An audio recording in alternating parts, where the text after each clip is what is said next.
अस्सलाम वालेकुम, hello everyone, welcome to my YouTube channel. आज का जो हमारा टॉपिक है that's about conversation analysis. Conversation analysis पे मैं ऑलरेडी एक वीडियो बना चुका हूँ जिसमें मैंने इसके जो स्टार्टिंग के 6 टॉपिक्स हैं ये कवर किए थे। इस वीडियो का जो लिंक है डिस्क्रिप्शन में है, उसको ज़रूर देख लीजिएगा, तभी आपको अगले जो 6 टॉपिक्स हैं इनकी समझ आएगी। सो आज की वीडियो में हम एडजेसेंसी पेयर्स देखेंगे, adjacency pairs and stage of the conversation, preference organisation, insertion sequences, feedback, repair. So ये सारे टॉपिक्स आज की वीडियो में हम कवर करेंगे। टाइम को वेस्ट किए बगैर let's get started. Adjacency pairs. Adjacency pairs are a fundamental unit of conversational organization and a key way in which meanings are communicated and interpreted in conversations. Adjacency pairs are utterances produced by two successive speakers in a way that the second utterance is identified as related to the first one as an expected follow-up to that utterance. Adjacency pair का मतलब है कि जो भी बातें हम करते हैं उसके हम पेयर्स बनाते हैं। Pairs means like greeting pair, complain pair, request pair, इस तरह ये चीज़ें मतलब पेयर्स बना के तभी हम कन्वर्सेशन करते हैं। एक कन्वर्सेशन में 2 स्पीकर्स होंगे और 2 ही अटरेंसेस मिल के एडजेसेंसी पेयर्स बनाएंगे। एक बात करेगा तो दूसरा उसके जो आंसर पार्ट होगा वो देगा, और हर लैंग्वेज में इसको यूज़ करने का जो है मैनर जो है डिफरेंट होता है। The following again example from a radio call in program illustrates speakers using adjacency pairs। अब यहाँ पे आगे हम एक एग्जांपल देखेंगे कि जैसे एक टेलीफोन कॉल पे कैसे adjacency pairs बनते हैं। तो ये पैराग्राफ आप लोग पढ़ लीजिएगा। इसकी एग्जांपल देखते हैं। Announcer Sharon turns on the phone, how are you. अब ये हाउ आर यू ये क्या है, ये एक पेयर बन गई कॉलर के साथ। कॉलर क्या कहेगा, वेरी गुड। अब ये दोनों मतलब जो how are you very good ये एक पेयर बन गई। किस चीज़ की पेयर, ग्रीटिंग पेयर बन गई, मतलब सलाम दुआ करने की एक पेयर बन गई। Announcer I bet you get hassled about your surname. Caller yes I do. Announcer and what you want to tell to Patrick. अब देखो यहाँ पे पेयर्स बनते जा रहे हैं। तो ये देखो अभी आगे से जो आंसर है वो क्या कह रहा है कि आप पैट्रिक के बारे में क्या कहना चाहते हो। अब कॉलर क्या कहे, that I love him very much and I wish him a very happy birthday for today. तो वो उसे विश कर रहा है उसके बर्थडे के लिए। सो ये क्या हुआ, ये एक पेयर्स बन गए, ग्रीटिंग पेयर्स बन गई। Arguments show a similar pattern in that once a point of view has been expressed, a possible follow-up is a challenge, followed by a response. The following examples from an argument about the need for a bouncer at a party show this. Ryan, I'm gonna have to get Peter to come over too. तो यहाँ पे क्या हो रहा है, यहाँ पे भी जो है जो चैलेंज और रिस्पॉन्स के पेयर्स बन रहे हैं। जैसे एक कन्वर्सेशन इन्होंने की है। सो जैसे Ryan I am gonna have a get Peter to come over to, point of view है। मारिया जो कहती है वो क्या कहती है, वाई, वो एक चैलेंज है। फिर रैन जो है so people don't crash the party, response जो है क्या मिलता है फिर, oh why they will not crash the party sweetheart, ये चैलेंज है। ओ या मीन्स ये पूरी एक एग्जांपल है जो पेयर्स है एडजेसेंसी पेयर्स, उसकी एक एग्जांपल है किस चीज़ के बारे में, रिस्पॉन्स और चैलेंज के बारे में। Adjacency pairs across culture. It is important to point out that what is an expected follow-up to seemingly everyday utterance in one language and culture might be quite different in another. Ball's study of communication problem in a workplace getting better. Sitting between French and English speakers provides an example of this. Like Bell found that the French workers often respond to the everyday greeting, did you have a good weekend, by stopping and telling the English speaking workers all about their weekend. So the English speaking workers were imitated by this and did not realize that a French speaker would not ask this question if they did not want a real and complete answer. They did not realize further that this is not a typical question. तो ये पूरे paragraphs का मतलब ये है कि जो French speakers होते हैं और जो इंग्लिश स्पीकर्स होते हैं, फ्रेंच स्पीकर्स की क्या आदत है, वो ये कहते हैं कि सबसे पहले या तो वो आपके वीकेंड के बारे में पूछेंगे या अपने वीकेंड के बारे में बताएंगे, मतलब ये चीज़ इनमें कॉमन है। लेकिन जो इंग्लिश स्पीकर्स है उनमें ये चीज़ इतनी कॉमन नहीं है। तो यहाँ पे भी फेयर्स का जिक्र आ रहा है, मतलब फेयर जो है डिफरेंट कल्चर्स में, जैसे मैंने स्टार्ट में बताया था कि फेयर्स का जो सिस्टम है ये डिफरेंट कल्चर में डिफरेंट वे में परफॉर्म किया जाता है या डिफरेंट वे में जो है मतलब इसका जो है सिस्टम होता है। तो यहाँ पे जैसे आपने देखा कि फ्रेंच के जो है उनका डिफरेंट है, इंग्लिश में जो है वो इतना लाइक नहीं करते कि अपने वीकेंड के बारे में बताए या उससे उसके वीकेंड के बारे में पूछे। Adjacency pairs and a stage of the conversation. The particular content and stage of the conversation are especially important for assigning an utterance to the status of a particular pair part. For example, hello can perform many different functions in a conversation. It can be a summons in a telephone call, and it can be the response to a summons in a telephone call. It can also be a way of greeting someone in the street, although not the only way. अब यहाँ पे क्या बात हो रही है कि जो एडजेसेंसी पेयर्स है उसमें सपोज़ अगर हेलो वर्ड है, ये हेलो वर्ड है तो इसके डिफरेंट फंक्शंस है कन्वर्सेशन में। सपोज़ आप किसी को कॉल करते हो, सबसे पहला वर्ड आपका क्या होता है? हेलो। अब हेलो का क्या मतलब है? Means how are you. The same आप स्ट्रीट में जा रहे हो तो वहाँ पे जब आप किसी को देखते हो, गलियों में जब जाते हो तो वहाँ पे जब आप किसी के ग्रीटिंग करते हो तो क्या कहते हो? Hello. It means the same.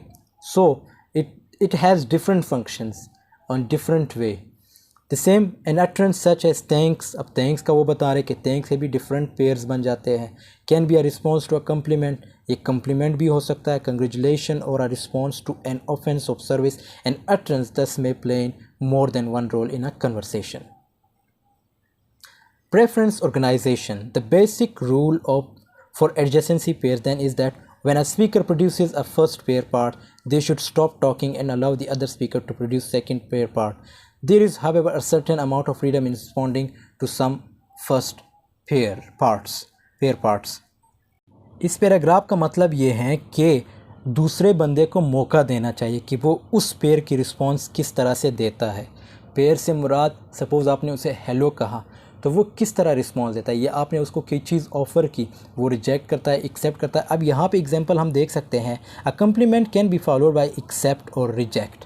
दस some second pair parts may be preferred and others may be डिसप्रेफर्ड।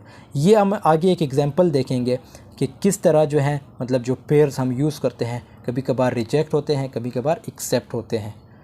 अब यहाँ पे जैसे देख सकते हो, are you going out with anyone at the moment, यहाँ पे क्वेश्चन पूछा गया है। अब यहाँ पे वो क्या कर रहा है? डिले कर रहा है, मतलब जो दूसरा बंदा है वो डिले कर रहा है बताने में। Well kind of preference, there is someone I meet with while back and account actually I am getting married at the end of the year. Unexpected answer है। अब उसने क्या पूछा? मतलब उसने ये पूछा कि are you going out with anyone at the moment, मतलब इस वक्त आप किसी के साथ जाने या जाना चाहते हो या जा रहे हो। तो एक तो इसने डिले किया, ऊपर से इसका रिस्पॉन्स जो है मतलब प्रेफरेंस नहीं दे रहा, मतलब कुछ डिफरेंट बता रहा है, अनएक्सपेक्टेड बता रहा है। तो पेयर्स में कभी कभार आप जो है जो पूछा जाता है आप उस चीज़ को एक्सेप्ट नहीं करते, आप जो है मतलब क्या करते हो? अनएक्सपेक्टेड आंसर्स देते हो। अब ये एक और बेस्ट एग्जांपल है, ये पूरे पैराग्राफ को देखते हैं। ये पूरे पैराग्राफ में यही बताया गया है कि some summary of some common adjacency pairs together with typical preferred and dispreferred, ये जो है ये वर्ड यूज़ हुए हैं। अब यहाँ पे हम देख सकते हैं कि जैसे रिक्वेस्ट जब की जाती है तो उसको हमेशा प्रेफर किया जाता है, मतलब एक्सेप्ट किया जाता है, या रिफ्यूज़ल भी हो सकती है, डिसप्रेफर्ड भी हो सकता है। ऑफ़र या इनवाइट जब हम करते हैं तो एक्सेप्ट हो जाता है या रिफ्यूज़ल भी हो जाता है। इसी तरह असेसमेंट, एग्रीमेंट, डिसएग्रीमेंट। क्वेश्चन जब पूछा जाता है तो एक्सेप्ट आंसर, एक्सपेक्टेड आंसर जो है मतलब हमारे माइंड में होता है या उससे जो है हम एक्सपेक्ट करते हैं कि वो आंसर दे देगा। इसी तरह एक्सपेक्टेड आंसर और non answer blame, Daniel, admission.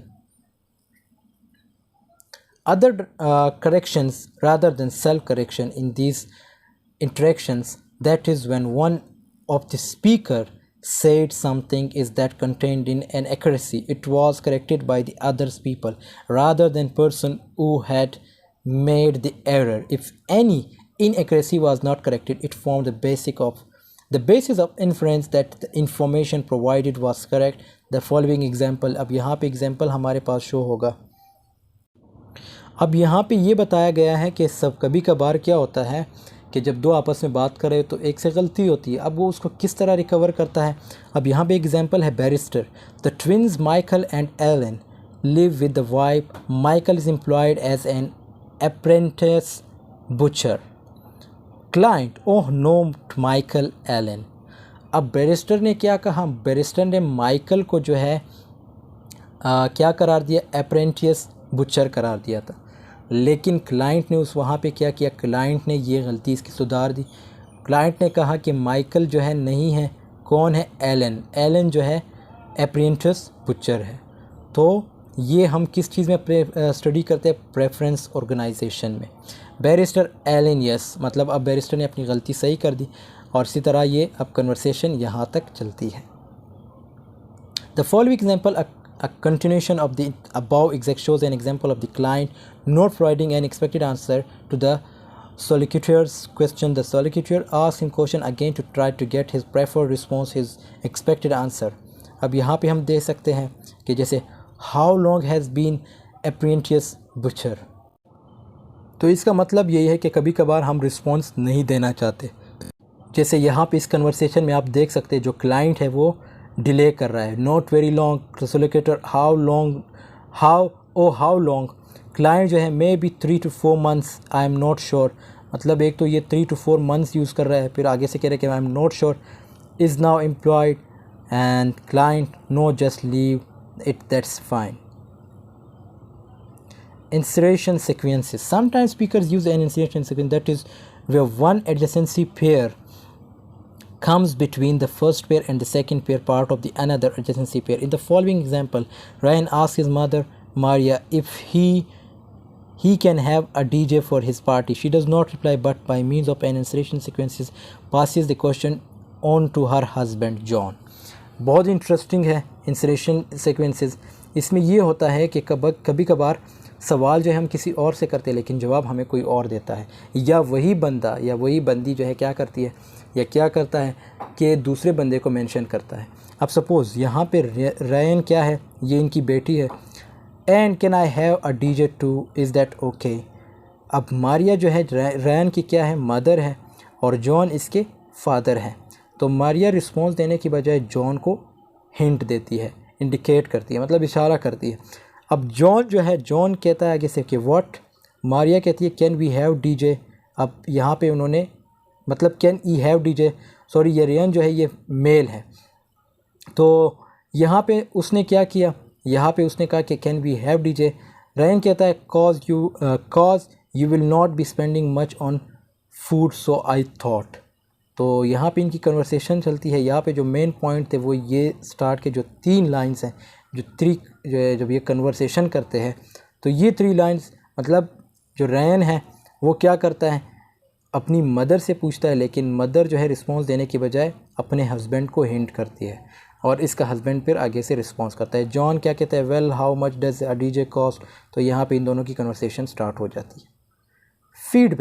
Feedback तो अमूमन आप लोगों ने सुना होगा कि आप जब भी कोई वीडियो, आप सपोज़ आप मेरी वीडियो देख रहे हो तो इसमें आप फीडबैक दे सकते हो।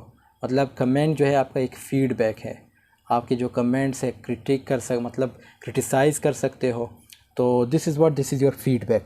Another aspect of spoken interactions that have been examined by conversation analyst is the way speakers provide each other with feedback. That is the ways in which listeners show they are attending, so what is being said that can be done. अब यहाँ पे feedback का मतलब ये है, feedback आप तब भी दे सकते हो जब आप किसी को सुनते हो। अब ज़रूरी नहीं है कि सपोज़ क्लास में आप टीचर जब आपसे पूछता है कि क्या फ़ीडबैक देना चाहते हो, आप तभी रिस्पॉन्स कर पाओगे जब आप उसको सुनोगे। अगर आप नहीं सुनोगे so you will not be able to give any feedback about that lecture, about that topic. For example, by the use of response tokens such as or yeah, by paraphrasing with the other person has just said, or through body position and the use of eye contact. अब ये वही बात कर रहा है कि तभी आप फीडबैक दे सकते हो। सपोज टीचर ने कहा कि समझ आ रही है तो आप आगे से क्या कहेंगे? मम या यह कहेंगे। लेकिन ये तभी आप कहेंगे जब आप टीचर के साथ आई कांटेक्ट रखेंगे, आपकी बॉडी पोजीशन जो है मतलब आप सही उसके सामने बैठे रहेंगे, आप उसे फील कराएंगे कि it means I am listening you. So ये सब चीज़ें जो है फिर तब जाके आप फीडबैक दे सकते हो। In the following example from the tutorial discussion the students टट्सकी एंड केली। अब यहाँ पे एक एग्जांपल है हमारे पास, ये जो है किस तरह वर्ड जो है की वर्ड्स यूज़ करते हैं। lecturer, and the middle one is community. community text की जो है community means गैप दे रही है या गैप दे रहा है. किली जो है वो अगेन गैप दे रही है. किली community I think it is. अब यहाँ पे जो है मतलब इन्होंने फिर रिस्पॉन्स दिया. पहले रिस्पॉन्स नहीं दे रहे थे, थोड़ा गैप ले रहे थे, पॉज ले रहे थे. अब यहाँ पे टेट्सी जो है वो भी ओह या कर रहा है, केली भी या कर रही है. इसी तरह इनकी जो कन्वर्सेशन है वो या ये मम पे चलेगी, क्योंकि मैंने बताया था कि जब भी आपसे टीचर कोई रिस्पॉन्स मांगेगा तो या फीडबैक मांगेगा, सपोज़ वो जब कहेगा कि आप मुझे सुन रहे हो, तो आपके दो रिस्पॉन्स होते हैं अमूमन, या मम. It is not always the case however that items such as या और mum performs an acknowledging function in a conversation. Gardner, अब गार्डनर यहाँ पे क्या कह रहा है कि ज़रूरी नहीं है कि मम और या का मतलब है कि मैं आपको सुन रहा हूँ या आप उसे आगाह कर रहे हो कि आई am listening you. For example, shows that the item mum can perform many other functions as well, where it does provide a acknowledging function. It may also serve to prompt a topic change, a recycling or a topic. It may solve a preferred action. तो कभी कभार इस word का मतलब ये भी हो सकता है कि आप अपने टॉपिक को चेंज करो, या इसका मतलब ये भी हो सकता है कि means recycling of a topic. It may also a dispreferred action. For example, the function response such as mm or yeah and okay perform are also influenced by the intonation, place and timing of the structure. Repair का क्या मतलब है? Means मुरम्मत करना. Conversation में भी हम अपने जो बातें होती है, जो स्पीकिंग हम करते हैं, कभी कभार हम उसकी भी मुरम्मत करते हैं. वो कैसे? An important strategy speakers use in spoken discourse is that what is termed repair. That is the way speakers correct things they or something someone else has said and check what they have understood in a conversation. तो repair में क्या होता है कि आप किसी और के कन्वर्सेशन को भी ठीक कर सकते हो, या जो आपने बातें कही उसको भी ठीक कर सकते हो. Repair is open. अब यहाँ पे हम एग्जांपल देखेंगे, जो पिछला एग्जांपल है उसको डिस्कस किया इन्होंने. Client, because I have got a girlfriend, a women and another repair occurs where the error is apparent to the other speaker. The following example from the same data set shown this. Barrister, Michael is employed as an apprentice butcher. Oh, not Michael Allen. अब यहाँ पे best example कैसे हैं? जैसे वो पिछले example में हमने पढ़ा था, जो बैरिस्टर जब ये कहता है कि माइकल जो है वो अप्रेंटिस बुचर है, लेकिन क्लाइंट जो है इसकी गलती सुधारता है, इसको रिपेयर करता है, इसके जो वर्ड्स है वो रिपेयर करता है. वो कैसे? क्लाइंट कहता है कि नो, माइकल जो है अप्रेंटिस बुचर नहीं है बल्कि एलन है. सो आई होप आपको समझ आई होगी रिपेयर की. Thanks for watching. I hope this video has been helpful for you. मिलते हैं नेक्स्ट वीडियो में, तब तक के लिए अल्लाह हाफिज़. Take care of yourself.